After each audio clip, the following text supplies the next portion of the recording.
Sa isang liblib na baryo, may isang bahay na matagal nang iniiwasan ng mga tao.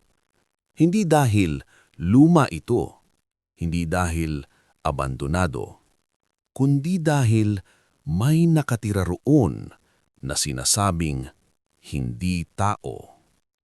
Ang bahay ay pagmamay-ari ng isang pamilya. Tahimik silang pamilya. Ang ama na si Mang Isko, ang asawang si Aling Puring, at ang bunso nilang anak na si Liza na 7 taong gulang. Isang gabi, habang malakas ang ulan at halos matanggal ang bubong sa lakas ng hangin, may narinig si Liza. Tok, tok, tok. Parang may maliliit na batong nahuhulog sa bubong. "Nanay," bulong niya habang nanginginig, "may kumakatok sa taas." "Ulan lang yan," sagot ni Aling Puring, pero halatang kinakabahan. Makalipas ang ilang minuto, lumakas ang tunog. Tok, tok, tok. Hindi na ito parang ulan. Parang kuko. Mahahabang kuko. Napansin ni Mang Isko na biglang tumahimik ang paligid. Wala nang kulog, wala nang ulan, pero may gumagapang sa bubong. May narinig silang mahinang ungol, parang gutom na hayop. Biglang may kumalabog sa bubungan at may aninong dumaan sa bintana. Doon naalala ni Mang Isko ang babala ng matatanda. Kapag may narinig kang kumakatok sa bubong sa gabi, huwag kang lalabas, huwag kang sisilip. Dahil ang aswang, minsan, sinusubukan ka lang.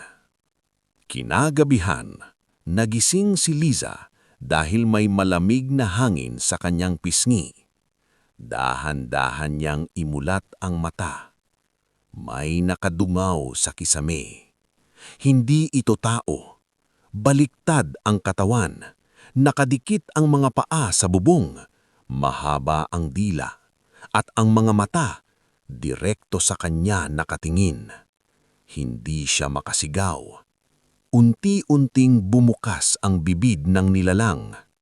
Pero biglang may tumikhim sa labas. Isang matandang lalaki na may hawak ng buntot ng pagi at bawang. Si Tatay Simo. "Umalis ka riyan!" sigaw niya.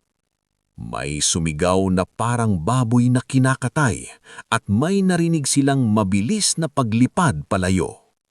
Kinabukasan, may nakita silang bakas ng maitim na dugo sa bubong at sa kapitbahay nilang matagal nang pinaghihinalaan ng baryo, si Aling Marta. May sugat ito sa leeg. Simula noon, hindi na nila narinig ang katok. Pero tuwing may bagong buntis sa baryo, may nawawala.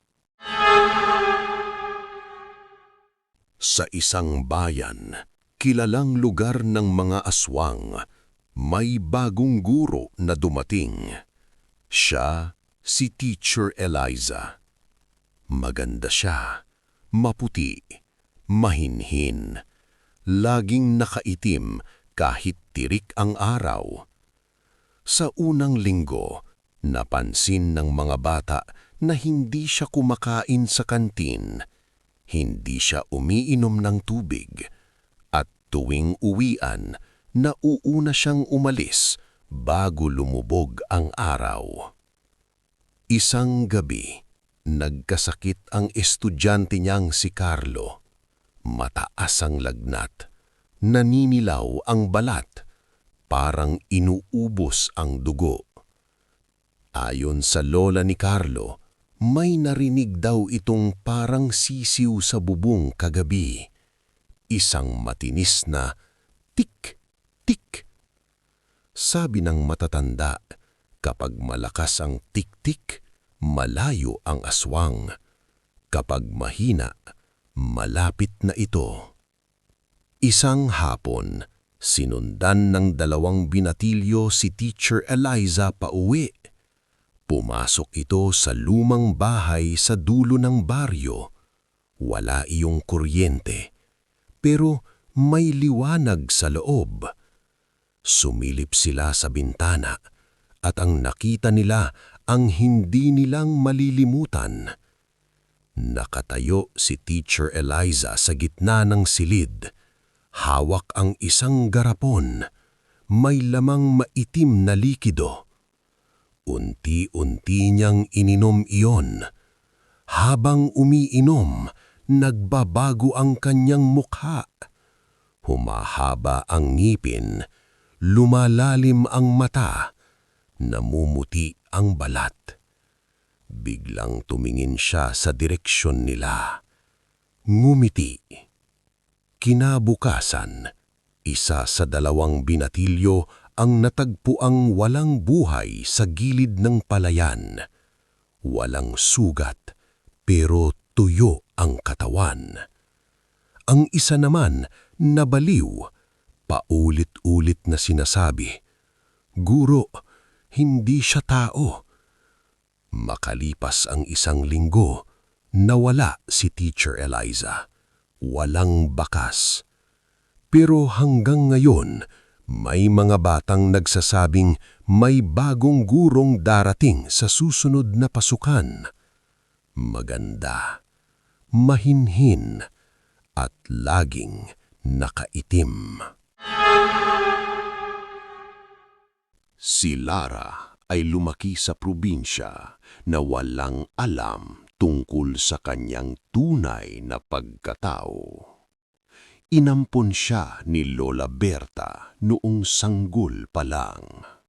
Mabait si Lola, pero may mga bawal. Huwag lalabas ng hating gabi. Huwag titingin sa buwan ng matagal. Huwag kakain ng hilaw na karne. Pagdating ni Lara ng 16 anyos, may mga kakaibang nangyayari. Mas lumalakas ang pandinig niya. Nakakarnig siya ng bulong sa malayo. Naaamoy niya ang dugo kahit nakatago. Isang gabi ng kabilugan ng buwan, nagising siya na nasa labas ng bahay. May dugo ang kamay niya. At sa malayo, may isang kambing na patay. Nang kumprontahin niya si Lola Berta, umiyak ito. "Anak, hindi ka tulad ng iba." Ikinuwento ng matanda ang totoo. Ang tunay na ina ni Lara ay isang aswang na napatay ng mga tao sa baryo. Bago ito namatay, ipinakiusap nito kay Lola na ilayo ang bata sa kanilang lahi. Pero ang dugo, hindi raw nawawala. Habang tumatagal, mas nahihirapan si Lara pigilan ang sarili. Tuwing gabi, may bumubulong sa isip niya. Gutom. Sinubukan niyang umalis ng baryo. Pero saan man siya pumunta, may nawawala. Isang gabi, pinili niyang magkulong sa bahay. Tinali niya ang sarili sa poste. Pero nang magising siya kinaumagahan, wala na ang tali. May dugo sa sahig at may kumakatok sa pinto. Tok, tok, tok. Isang batang babae ang nakatayo sa labas. "Pwede po bang makitulog?" Napatingin si Lara sa anino ng bata. Wala itong anino. At sa unang pagkakataon, ngumiti si Lara dahil alam niyang hindi na siya nag-iisa. Sa baryong iyon, nagsimula ang panibagong alamat. Hindi na iisa ang aswang. 2 na sila.